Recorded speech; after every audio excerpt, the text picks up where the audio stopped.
Hey, gang, it's me, Dr. Steve. Welcome, welcome. Come on in, one and all. I am your Patriot Professor here to help you stay sane in these insane times. So if you haven't done so, you know what to do. Yeah, you see it. Make sure to smack that bell and subscribe button. So we are coming to the end of the big day, Election Day, and we've been talking about it for weeks now, gang. Win Pennsylvania, win the election. It's that simple. Well, today, many voters have taken to the election box in Pennsylvania.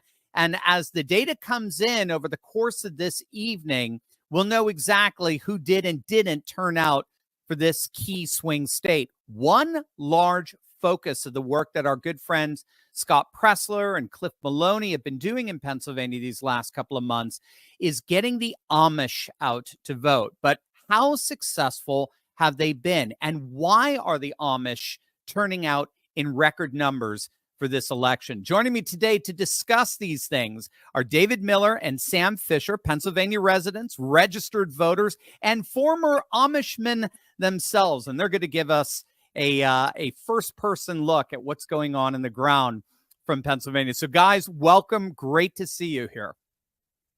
Thanks for having us, Steve. Good to be here. Well, it's an honor to have both of you here. David, Sam, thank you so much for just taking some time and giving us your perspective here. So, David, if I could start with you, from your vantage point, what's going on? Actually, one thing I'd like to get your clarification of, I've heard conflicting numbers about actually how many Amish are in Pennsylvania. As I understand, Pennsylvania actually isn't the densest state for the Amish. I believe that's Ohio technically, but the Amish vote is huge. It's very important. But can you give us a sense first of how many Amish people are actually in Pennsylvania? Yeah, that's a great question. Actually, Lancaster County area is now the largest settlement for Amish. They've passed Ohio, Holmes County, Ohio area here just a couple years ago. 43,000 okay, people. 43,000. And that would be Lebanon, York, it would kind of the whole community. 90-some thousand in the state of Pennsylvania, but 43,000 of them right here in Lancaster County. Okay, yeah. So maybe that's where I've heard hundreds of that. I knew that was wrong, but maybe that's where the number came in terms of Pennsylvania as a whole. Biden won by 80,000 votes. And so the sort of the romantic notion is if you could just galvanize, but I'm sure that 90,000 includes children as well. But the idea is if you could just galvanize the Amish, we can make up a significant amount of that. What is your assessment in terms of how well voter get out the vote efforts have been with the Amish? Yeah, and that's probably where this started, where I was engaging with someone on Facebook, and they were like, 300,000 Amish people in Pennsylvania who have never voted before are now voting. And it reminded me of Shark Tank, where the person comes on and says, they're selling a laptop cover. And they're like, do you realize how many laptops there are that we could, if we sell one to every person? Okay. No, it's not happening. Right. So I think there's a couple misconceptions. One, okay, 43,000 in Lancaster County or 90, those are big numbers. But at the same time, one of the misconceptions is that the Amish never voted. And I grew up voting all my life. My dad always voted. So there has always been a certain contingent of the Amish that have voted. And so this isn't a revolutionary as a 0 to 1 thing. This isn't 0 to 1 that never voted, now they're voting. Right. I don't know. I would just be throwing numbers on the wall if I were to guess. Right. I think Sam and I had looked at that and I said maybe it's 20 or 30. He said maybe 10% or something. Depends which part of the county. The southern part of the county, they're not as well connected to media sources, and so they're not as aware of the issues. I would say it's as low as 10% in the southern parts of the county. Oh, that are coming out to vote? Yes. Oh, okay. All right. And in some of these cases, the men vote, the women don't really. Mm-hmm. And then some areas you'll see now. I think you're seeing some of the the wives are showing up now. They are. Yeah, I agree. That's right. I mean, you're right. I mean, I could see that the man votes on behalf of the family, but yeah, I could see, hey, we got to double, we got to triple the vote here. Is this the same as I would take it? Mennonite voters, Mennonites were always a bit more active, perhaps, in the voting process. We don't know. They're different. Okay. They're a different breed. No, I'm just kidding. Yeah, that's right. Yeah, I do think they're more conservative and less people are voting than in the general population. I don't have my finger on that. Yeah, no, absolutely. Do you see this year as being a year where you're noticing an uptick at all among the Amish?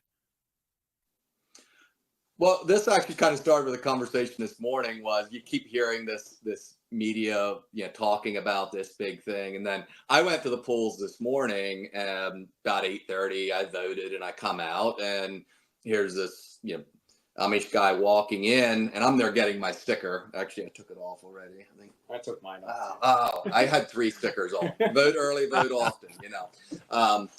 And then he says, "Oh, do you work here?" And I was like, no, what do you need? And he goes, "Well, I've never done this before." And so I had this interaction with this, I don't know, 25, 30-year-old man who's going, "I've never done it." I was like, oh, right there's the line, standing line there, ask them the questions. So interestingly enough, I'm a little skeptical on how much of this is happening. And then I just ran right into it this morning. That's very cool. Did you speak Pennsylvania Dutch for them? No, I didn't. No, I did.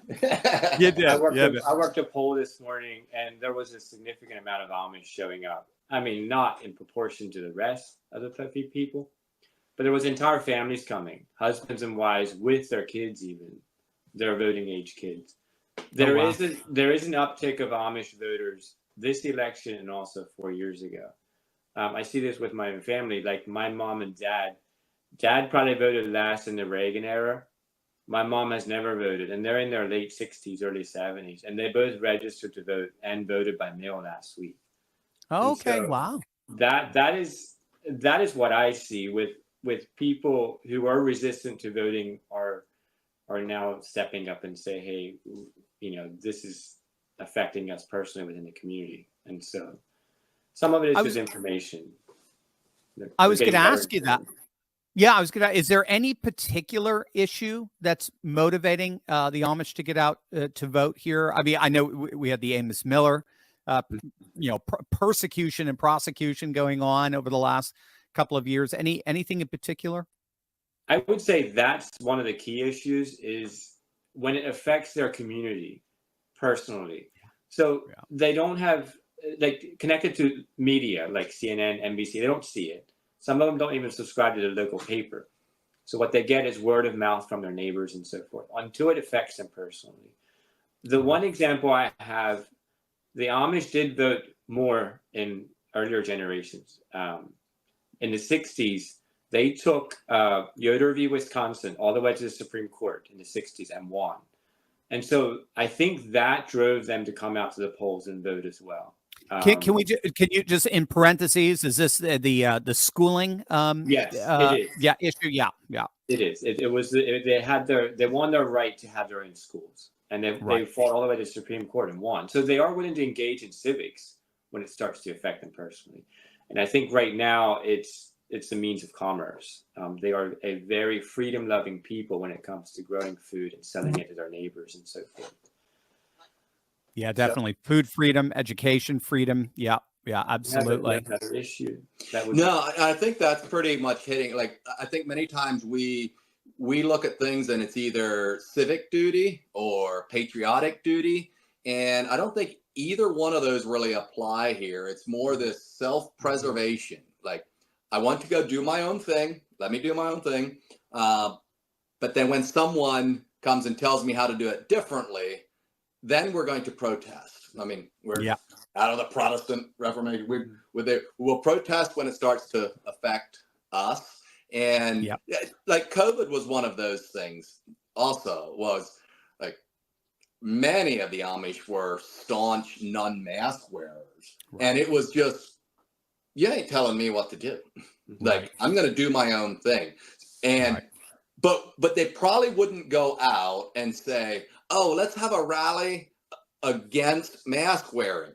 Yeah. No, Yeah. it's just like they just don't wear masks. They just don't wear masks. Yeah, right. The rally is the action itself. The action itself it's so interesting because it does remind me a bit of like the farmers' revolt in the Netherlands, or even the Yellow Vest uprising in France.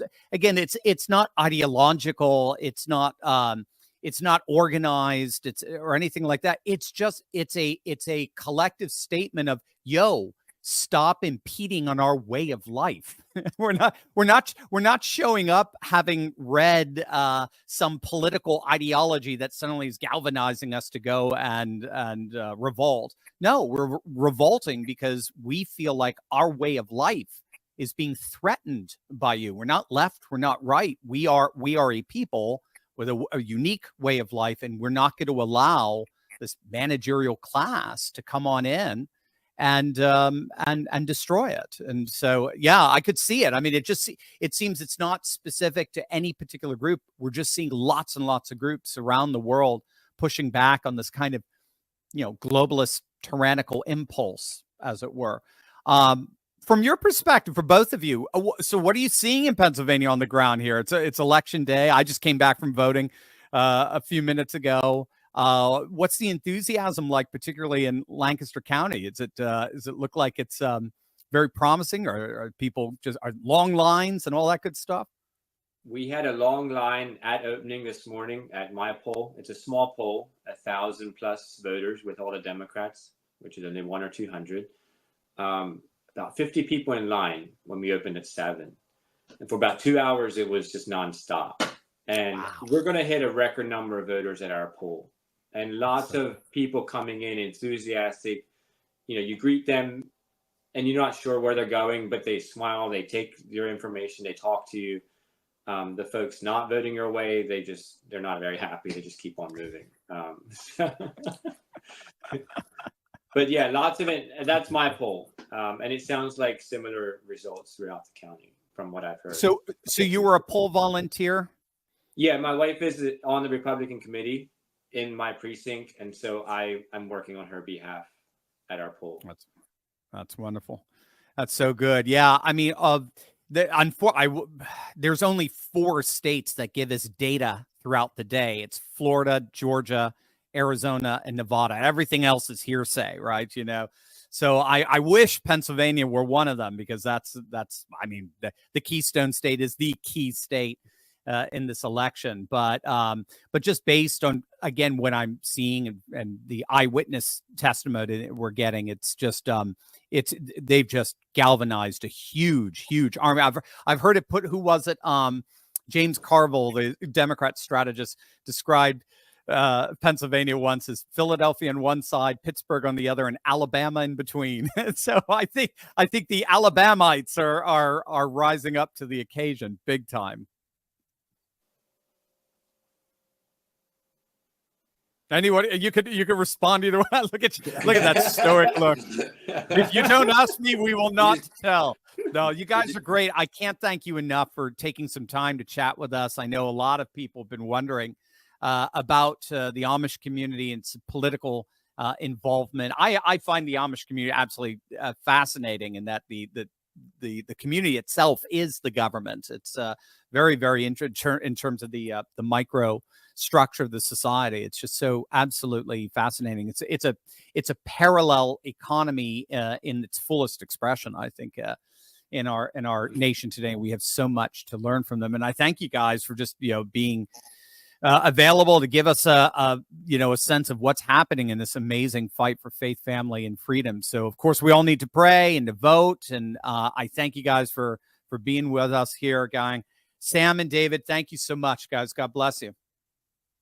Thanks for having us, Steve. Thank you. Thank you. Coming up, gang, next, we got Cliff Maloney at the Pennsylvania Chase. He's going to give us a live on-the-ground update of their ballot chasing efforts that are going on even to this day, to this very hour, the big day, election day. Absolutely amazing stuff. You don't want to miss it. We'll be right back.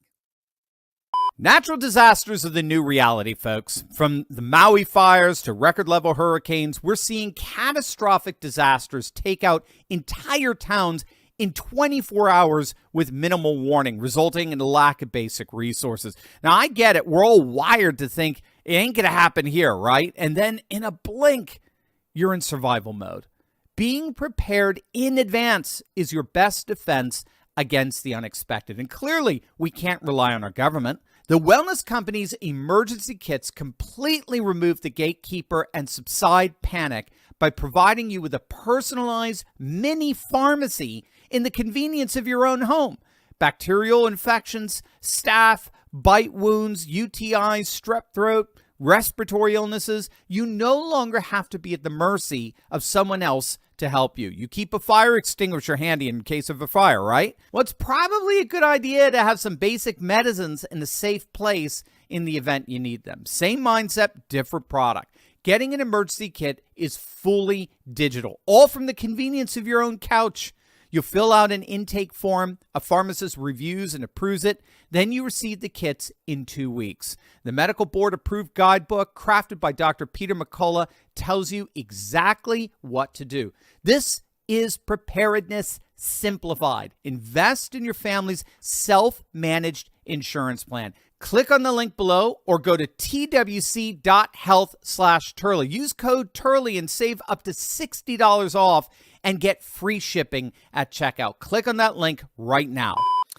All right, gang, welcome back to this very special live stream here with on Election Day. Just literally counting down the minutes before the first returns start coming in.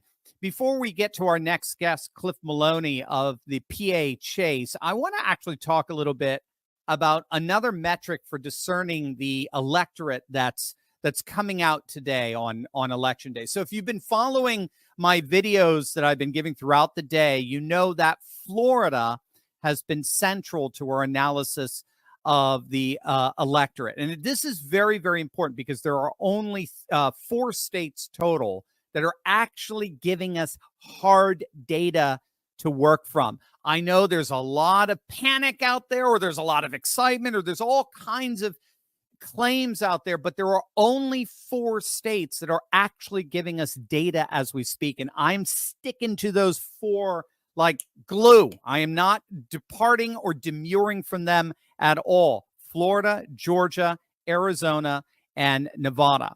And the clearest data set that we're getting is the minute-by-minute updating of the state of the vote in Florida. So from what we're seeing in Florida, bottom line, as I've been telling you throughout the day, there has been no Democrat surge. None. You got to get that from the objective data. There has been no Democrat surge. Democrat election day turnout, percentage-wise, not real numbers, percentage-wise, has basically been the same as 2020, which is bad news for the Democrats since they're behind in the early voting big time. They didn't come out like they needed to in the early voting, so they needed to come out en masse today. There had to be a Democrat surge in the vote, and based on the objective data, we only have objective data coming from 4 states. We haven't seen it. It's not there. I want everyone to get that.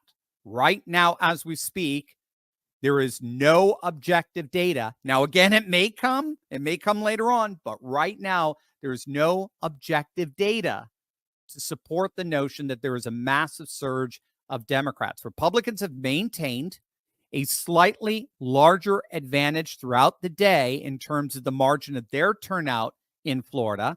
They've been pretty consistently ahead by 20% all throughout the day. That's about a 2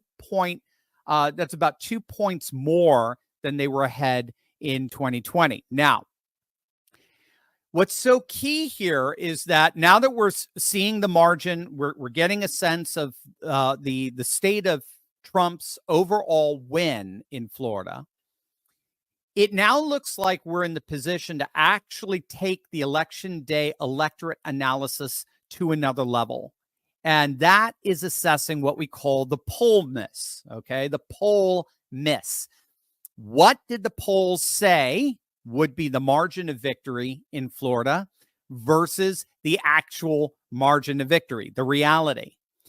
And if the poll miss is in favor of Harris, if, say, the polls predicted that Trump would win by 6, but he only ended up winning by 1, well, then Trump would most likely be in trouble throughout the electorate, because we're seeing, at least in this micro context, this one state, we're seeing a 5-point poll miss to the left. So if we apply that to the rest of the electorate, it won't be exact, but if we apply at least the leverage, if we apply the direction of the miss to the rest of the electorate, we'd frankly be cooked in places like Pennsylvania and Michigan and Wisconsin and Georgia. But if it goes the other way, if the polling miss is to the right, well, then that's very good news for Trump, because if we apply that polling miss to the other swing states, right? Makes sense. You get the pattern here. So now the question is simply this: what were the polls predicting as of yesterday, right? And what are we seeing as a pretty clear margin of victory today? Well, according to the Real Clear Politics polling aggregate, the averaged out polling, Trump went into the election day today with a very impressive 8-point lead over Harris in Florida. Okay, that's the average. That's taking all the polls, the good, the bad, the ugly. Yeah, especially the ugly. I'm looking at particularly the Marist crap poll that showed Trump with barely a 4-point lead, or a morning consult poll that showed Trump with a mere 5-point lead, that kind of stuff. So anyway, the good, the bad, the ugly, they're all in. You average out all the polls and you get, according to RCP average, a Trump +8 for Florida. What does it look like now that we have the data all coming in? What does it look like he has won the day by? And by the time this ends, you'll probably know. We'll have some within an hour or so after the end of this video, we'll probably know.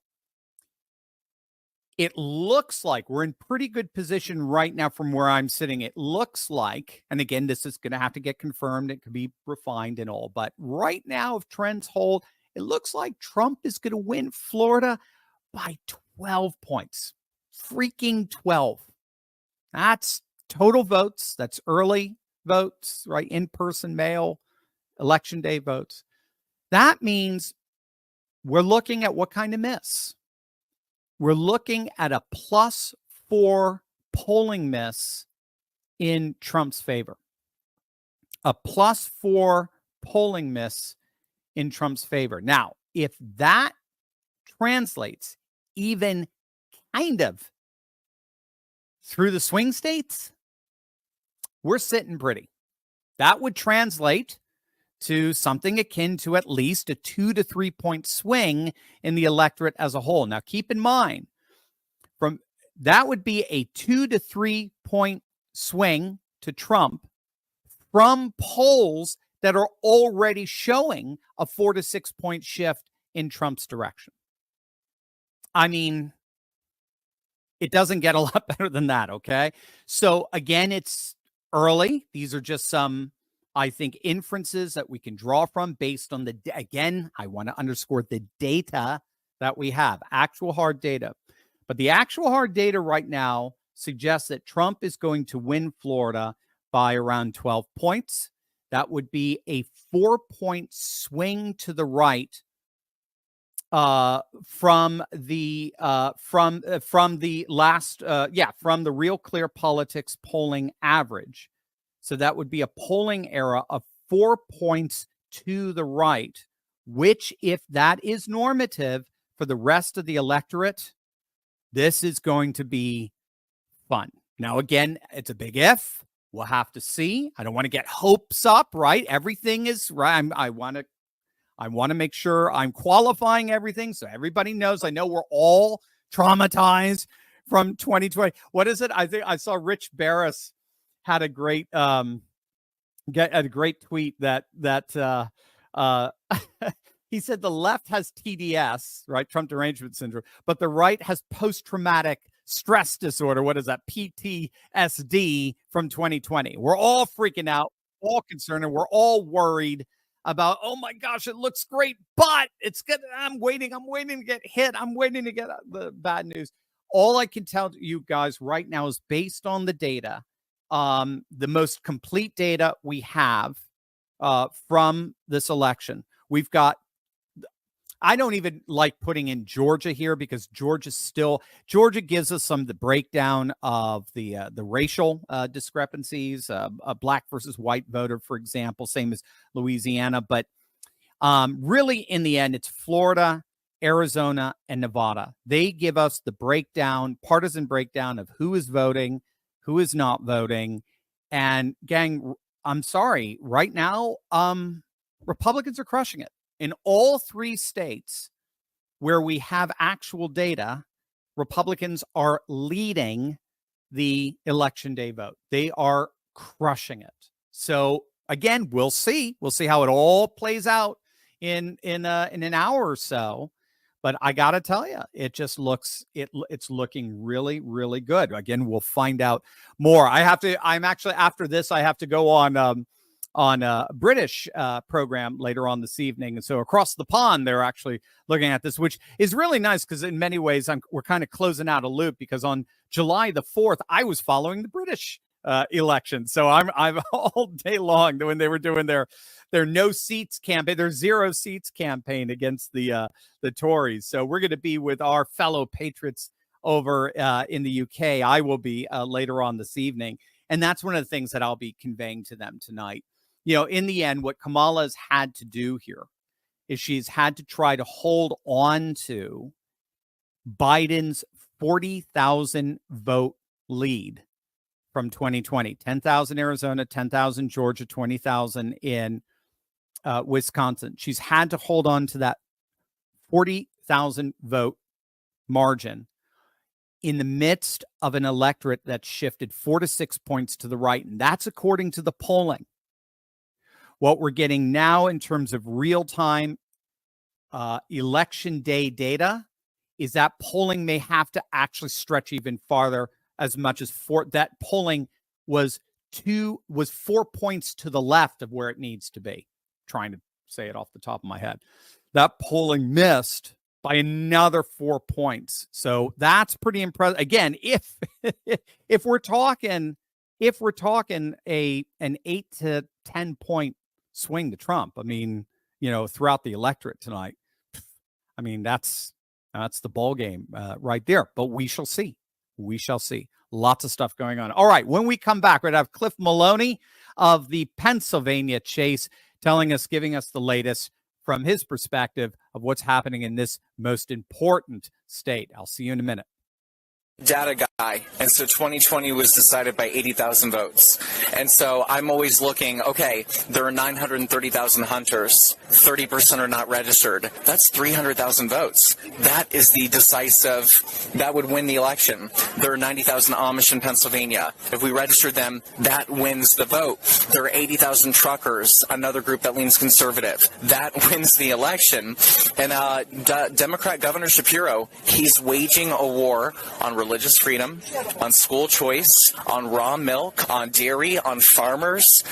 Every aspect of Amish living is under attack. And so my goal is to meet this community and challenge them respectfully and say, why don't you vote when the government here in Pennsylvania is coming after your way of life? And I'll tell you, we are registering the Amish in record numbers, and that could very well deliver this state and deliver the That's the great Scott Pressler. Yes, I most certainly hope it's delivering that state. I'm sure his efforts are going to be duly and well rewarded tonight, as will be the efforts of the ballot chaser par excellence, who is back with us today. The one and only Cliff Maloney of the PA Chase, absolutely crushing it out there. Cliff, welcome back.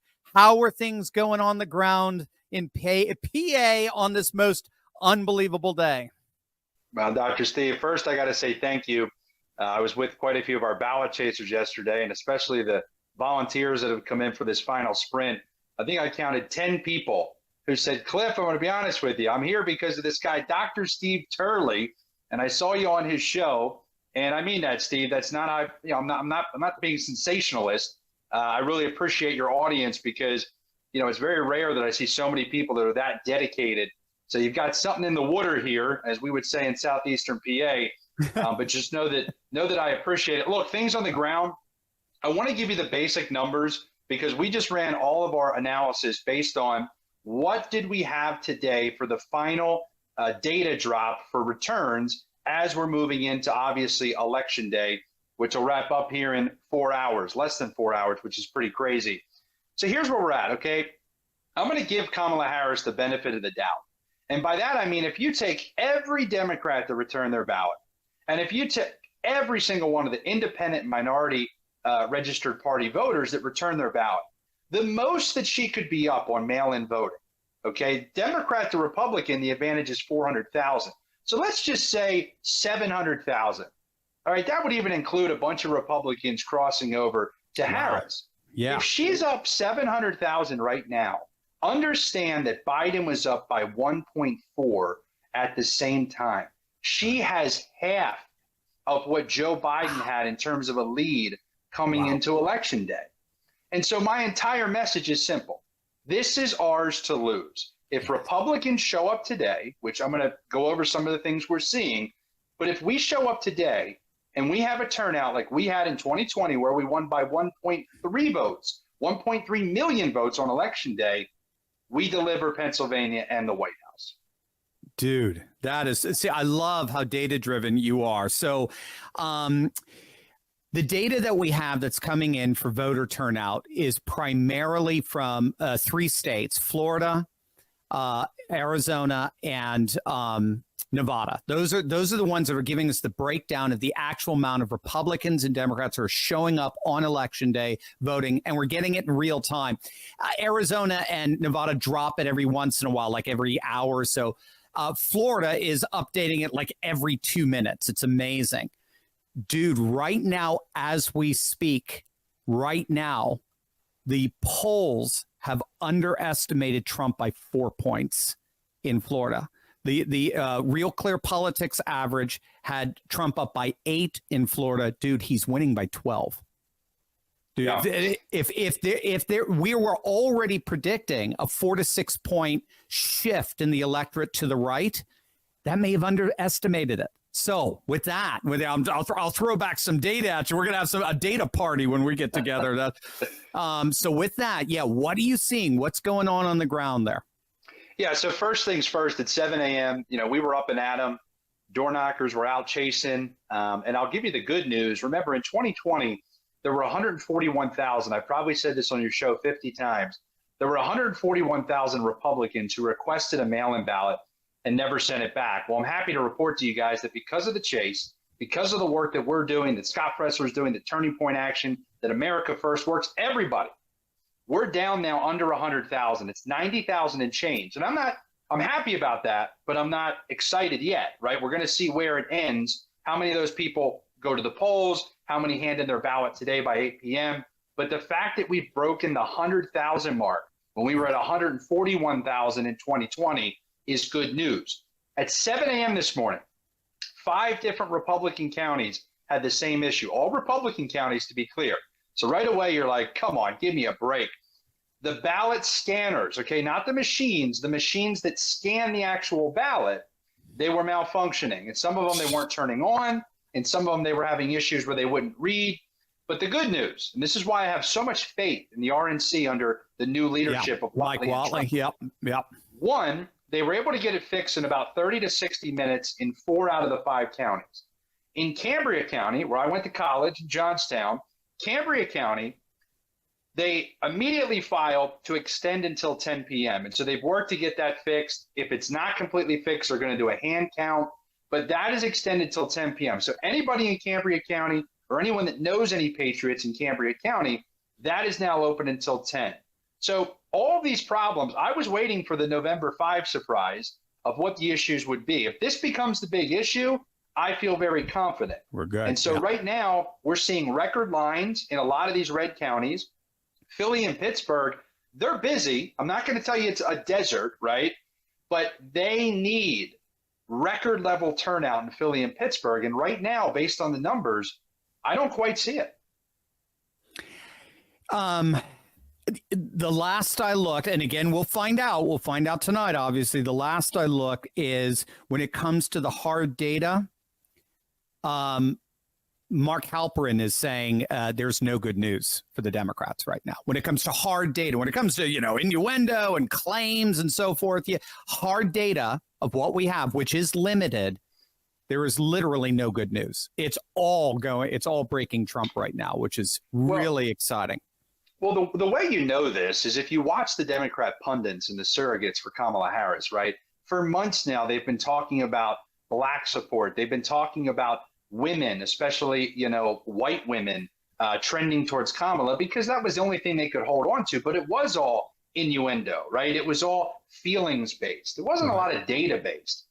Now they've changed their tune, right? In the last 48 hours, they're not talking about results. They're talking about effort. And I love when that happens because I'm a guy, from the start, I came on your show and I told you, if Trump gets 33% of the mail-in vote share versus Harris, I think it's going to be a strong win. He could win with 30%. It'd even be possible to win with 25 to 28%. But when you look at the results, you can't just talk about effort. I could come on your show, Steve, and say, listen, we're knocking 500,000 doors and that's enough. And by the way, we hit that this morning. I'm proud to say that. Congrats, man. It's crazy. Well, we got there. But you have to focus on results. And when she starts talking about effort, I think it tells us they are starting to see the writing on the wall. And look, all the talking will end at 8:01. When we start to see these returns come in, and hold me accountable. If we come in and we have 15% of mail-in votes, well, then I'm a failure. And I should be held accountable, and I should probably never be in community organizing again.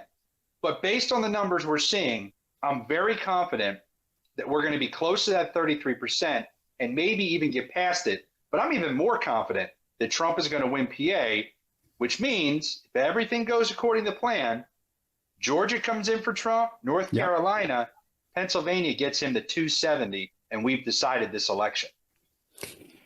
Yeah, I couldn't agree with you more. It does look in terms of the data. It does look like Arizona and Georgia are off the table for her at this point. Again, Georgia's a little bit more ambiguous, but Arizona for sure. Arizona may end up. Republicans may win with 400,000 vote margin in Arizona right now. It's crazy. Their numbers just keep. I mean, obviously, independents could break overwhelmingly for her, but independents tend to mirror the momentum. So you put all that together, you're right. It's coming down to the so-called Rust Belt states, the blue wall states, and Pennsylvania is right at the heart of it. And I'm very confident, given this early vote, the way you were able to just shrink that margin from that 1.1 million to 400,000. And I love how you're even, let's pad that. Let's even double that. Let's make it 300,000 or so.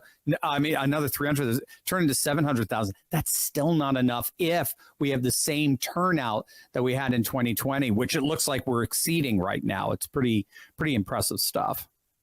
Yeah, I'll give you one fun story. So my mom, it's a little embarrassing, but she's in Delco, and I couldn't convince her to vote by mail, which might say a lot about me. But my mom's a hardcore America First patriot, and so she wanted to go. She's in Aston, Pennsylvania, and she took 5 minutes to vote. And I tell people, it's great for my mom and great for her day, but it's even better for President Trump because Delaware County is the only county that since 2020 has not trended with more Republican registrations than Democrats. And so to tell me that it was that quick in a county that Democrats are counting on right outside of Philadelphia, it might be anecdotal, but that's all we have, right? We don't have raw data. We don't see things until 8:01. But that to me tells me the Democrats are panicking. They realize they don't have the numbers. And I think the thing I'm most excited about is seeing some of the people who swore they were going to win by 10 points, have to come with the terms of reality, which is this is a resounding victory for Trump. But Steve, I want to be clear. We need to finish the next 4 hours as if we're down by 10 votes. If you're sitting there hearing me and you're thinking, I don't need to vote in Pennsylvania, well, you're going to be the reason we lose. Okay. I don't mean to scare anybody or have fear mongering, but this cannot be something where we get cocky. We have to finish strong and deliver a resounding win. Cliff, is there anything we can do for you in the last few hours here? One, pray. Two, anybody you know in Pennsylvania, there's two options at this point. If they have a mail-in ballot, take it to their county office before 8 p.m. If they have a mail-in ballot and can't make it to their county office, go to your local precinct, surrender your ballot. If they say you can't vote, demand a provisional. We can get that to count legally. And three, if you haven't voted and you're registered, now is the time to step up, save the republic. Folks can go to phase.com to track our results. I'm not asking anybody for a penny. I know people are, I can't believe it. You're not fundraising anymore. No, we're fully funded. And I have the Turley folks and the fans here to thank as being a major part of that. But Steve, I guarantee you afterwards would love to come back on, whether it's tomorrow, whether it's in a couple weeks when we've done the analysis. But really, really appreciate you giving me a platform to talk about the program. This is a real grassroots program. Over 12,000 people in the United States donated to this so we could sponsor it. And people said we couldn't do it. We pulled it off. And tonight will be the proof. Cliff, we're a team from now on, my friend. No matter what happens, we're a team. I owe you a can't thank you enough. Leave it at that. Love you, bro. Take care. Take care. And that's it, gang. Let's do this. Gang, obviously Americans are tired and frustrated by a stalling economy, inflation, endless wars, and the relentless assault on our values. But thankfully, there are companies like Patriot Mobile that still believe in America and our Constitution. I'm proud to partner with Patriot Mobile because they're on the front lines fighting for the First and Second Amendments, the sanctity of life, and our military and first responder heroes. Take a stand for conservative causes and put America first by switching to Patriot Mobile today. You'll get the same nationwide coverage as the big providers because Patriot Mobile operates across all three major networks. Plus, they back their service with a coverage guarantee. Their 100% U.S.-based customer service team will find the best plan for your needs. Keep your phone number, keep your phone, or upgrade. Go to patriotmobile.com/Turley Talks or call them at 972-PATRIOT. That's 972-PATRIOT. Right now, get a free month, a whole free month when you use the offer code Turley Talks. Don't forget that. Use Turley Talks. You get a free month. Don't get fooled by other providers pretending to share your values or have the same coverage. They don't and they can't. Join me. Switch to America's only Christian conservative mobile provider, Patriot